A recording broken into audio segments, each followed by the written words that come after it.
जो ये last over में जो इसने हरकत करी है जैक क्रोली ने, इसको शर्म नहीं आती है? मतलब अपने ही घर में भीगी बिल्ली बने हुए, डरते डरपोक। यार बासित भाई स्ट्रेटेजी भी तो होती है ना कोई चीज व्हाट डू यार। यू मीन बासित यार? भाई, बासित दुनिया भाई देखा, ये मैं दुनिया शोर मचा रही है यार। मैंने जो बात इंग्लैंड ने किया है, मतलब ये आप एक्सपेक्ट, ये पहले तो ये रोते होते थे इधर आके इंडिया में ना, टाइम डिले टैक्टिस टाइप ये सब कुछ, बट वो अपने घर में ही रो रहे हैं, अपने घर में ही वो बेसबॉल भूल चुके हैं।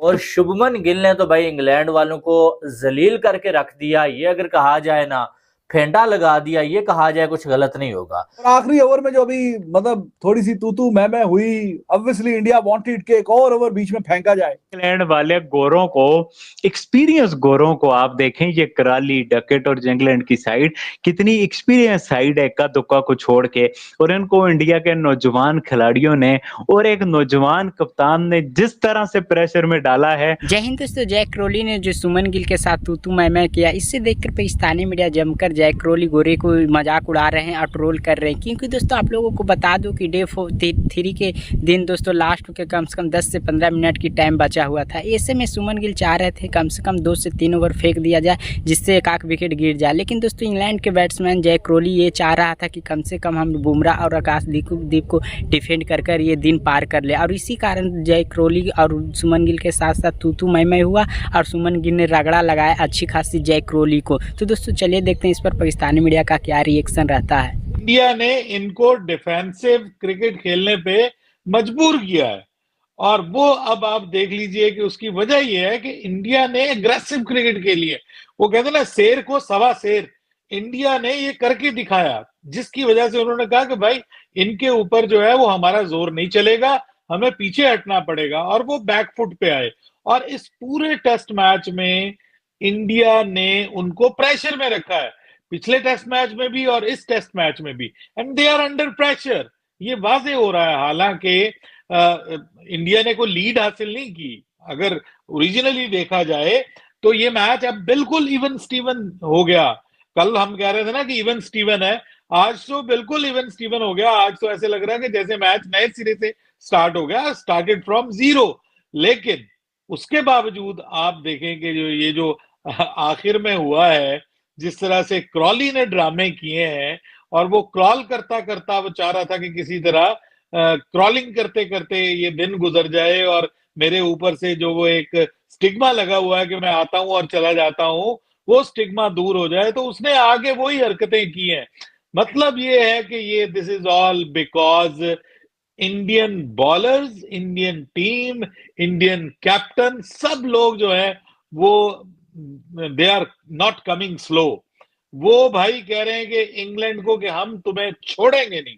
ये जो अप्रोच है ना, इसकी वजह से Usman, the real reason is that कि उन्होंने, जिसको आप कहते हैं ना कि उड़ा के रख दिया है, उनका गरूर, उनका पूरे का पूरा वो घुमंड के जनाब हम बेसबॉल क्रिकेट खेलेंगे। कहां गई तुम्हारी बेसबॉल क्रिकेट? क्यों आ गए हो आप डिफेंस के पीछे? यही तो मैं कहता हूं कि ये जो बेसबॉल वन डायमेंशनल क्रिकेट खेलते हैं, ये क्रिकेट है ही नहीं, ये पागलपन है, ये तुक्का है, लग गया तो तीर, नहीं तो तुक्का, वो वाली कहानी है। तो भाई इंग्लैंड वाले अपने घर में डरे हुए नजर आए यार। ऐसा लगा कि अपने घर में एक ओवर नहीं खेल सकते। पहले जो है वो उन्होंने टाइम वेस्ट करने के लिए जो है, ताकि हमें जो है वो ज्यादा टाइम आज बैटिंग न करनी पड़े बुमराह के सामने, आकाशदीप के सामने। पहले 1 मिनट पूरा जो है इंग्लैंड के ओपनर्स जो है क्रीज पे लेट आए।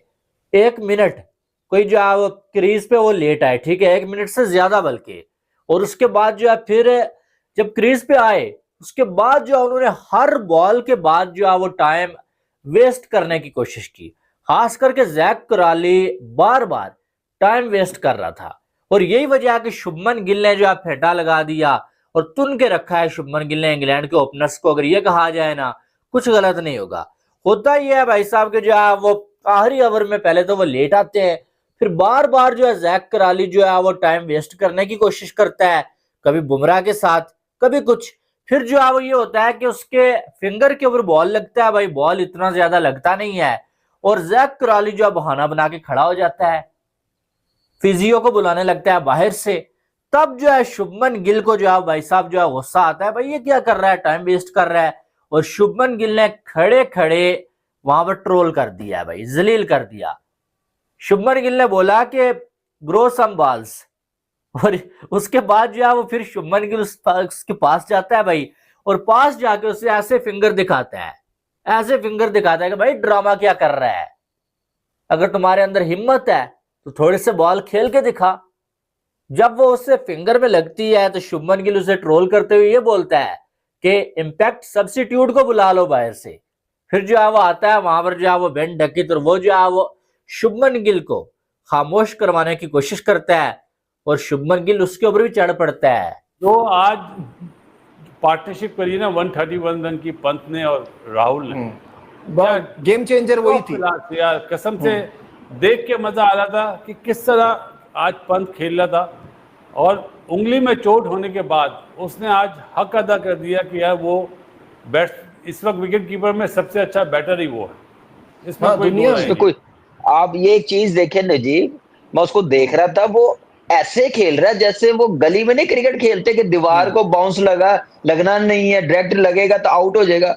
ऐसे जोफ्रा आर्चर को खेल रहा है, फास्ट बॉलरों को खेल रहा है। इतना टाइम उसके पास, इतनी जबरदस्त स्किल उसके पास। आप देखें कि वो अपनी मर्जी से शॉट मारता था, रन ले लेता जब दिल चाहता था, दिल करता था रोकता जाता। तो ये देखें उसकी दिलेरी, क्लैरिटी। मैं कहता हूँ फॉर्म लगती है तो फिर हर तरीके से बंदा खेल लेता है, जो दिल में सोच रहा हो, दिमाग में आ रहा हो उसके मुताबिक। तो क्या जबरदस्त वो खेला है। और के राहुल तो खैर एक एक्स्ट्रा केएल राहुल, मुझे उसके बैट का फ्लो इतना पसंद है, और ये पिच भी उनको सूट करती थी। यहाँ थोड़ा डिफेंसिव अप्रोच के साथ जाना था, देख के संभल के खेलना था, तो इस चीज को केएल राहुल ने इसका पूरा फायदा उठाया।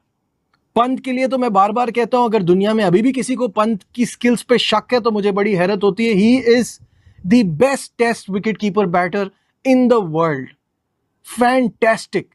उंगली में चोट लगी थी, उसके बावजूद जिस तरह से वो खेले, और जो इंपॉर्टेंट 74 रन्स की इनिंग उन्होंने खेली, जितनी तारीफ की जाए कम है।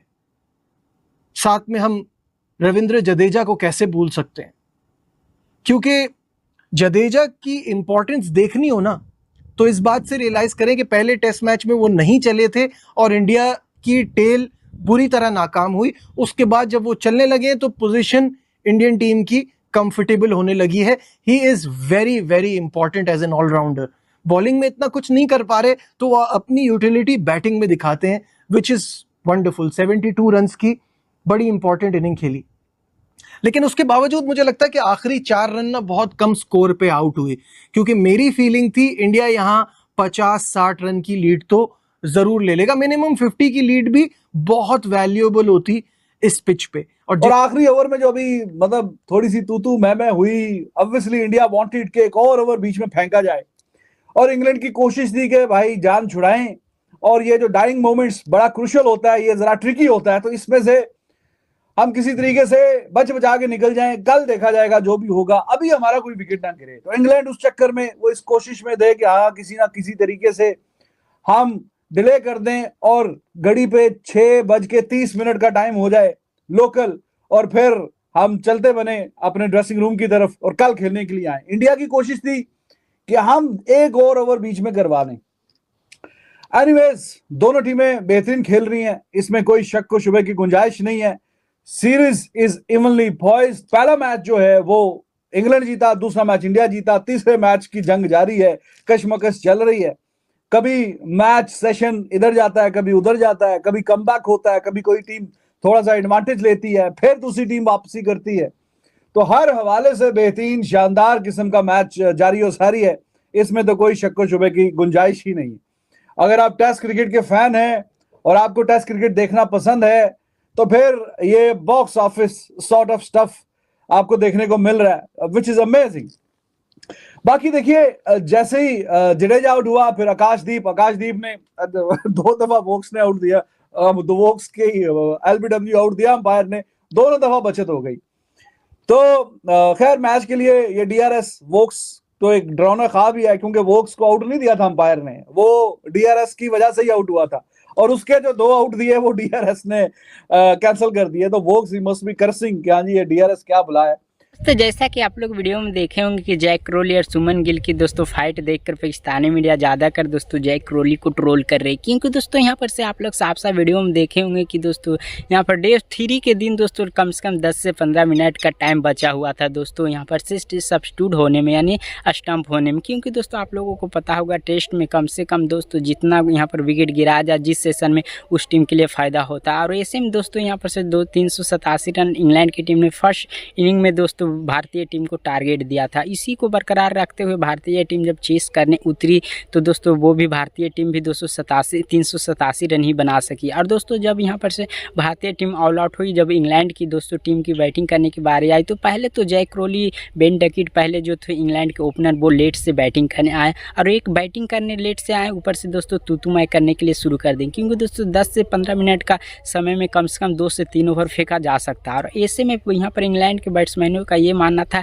कि आकाशदीप और जसप्रीत बुमराह को डिफेंड कर चले जाते हैं, यहाँ पर से इनको इग्नोर कर देते हैं तो हमारा टाइम भी बच जाएगा और हम आउट नहीं हो पाएंगे। लेकिन दोस्तों दूसरी तरफ इंडियन कैप्टन सुमन गिल का ये लगा था कि कम से कम 2 से 3 ओवर फेंका जाए, उसमें 1-2 विकेट मिल जाता है तो अगले डे के लिए हमारी आसानी होगा। लेकिन दोस्तों यहाँ पर से इंग्लैंड के बैट्समैन ये चाह रहे थे कि हम कम से कम बच जाए, और इसी कारण यहाँ पर सुमन गिल ने जैक क्रोली को अच्छी खासी रगड़ा भी लगाए और ये भी बोल दिया कि ये यहाँ पर से जब नहीं डरते हो तो यहाँ पर पिच पर आकर अपने बल्ले से दम दिखाओ। क्योंकि दोस्तों तू मैं करने से कि ये नहीं होता है। यही इंग्लैंड है जो भारत में आकर रोना पहले लगाए हो रहते थे कि भारत हमें ये करता है, भारत हमें वो करता है। लेकिन जब भारतीय टीम इंग्लैंड गई है तो आप लोगों को पता होगा किस तरीके से सलूक कर रही है ये गोरो। और पाकिस्तानियों ये हमेशा ये सही कहते हैं कि गोरों के साथ ऐसी होना था। क्योंकि दोस्तों आप लोगों को पता होगा पहले इंग्लैंड की टीम बेसबॉल खेलने के लिए जाने जाते थे, और जब से ये जाने गए तो अपने आप को टेस्ट को ये महान टीम समझती थी। लेकिन जब से इंग्लैंड की जायसवाल, आप लोगों को पता होगा कि इंग्लैंड के जब से यहाँ पर से टेस्ट में आई है तो ये जायसवाल जब से टीम इंडिया में आए हैं तो इंग्लैंड को जब तक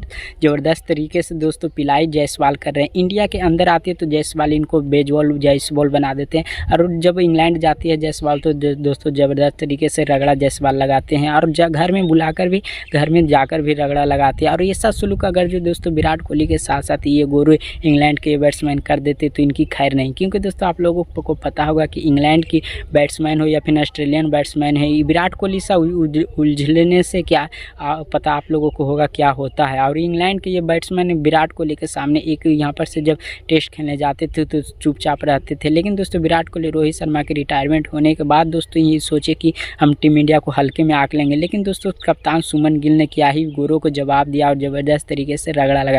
तो दोस्तों पाकिस्तानी मीडिया जुड़ी ऐसे मज़ेदार वीडियो देखने के लिए हमारे चैनल को सब्सक्राइब कर वीडियो को लाइक कर दीजिए। क्योंकि दोस्तों पाकिस्तानी मीडिया जुड़ी ऐसे मज़ेदार वीडियो आपके साथ लेकर आता रहता हूँ। तो दोस्तों मिलते हैं नेक्स्ट वीडियो में।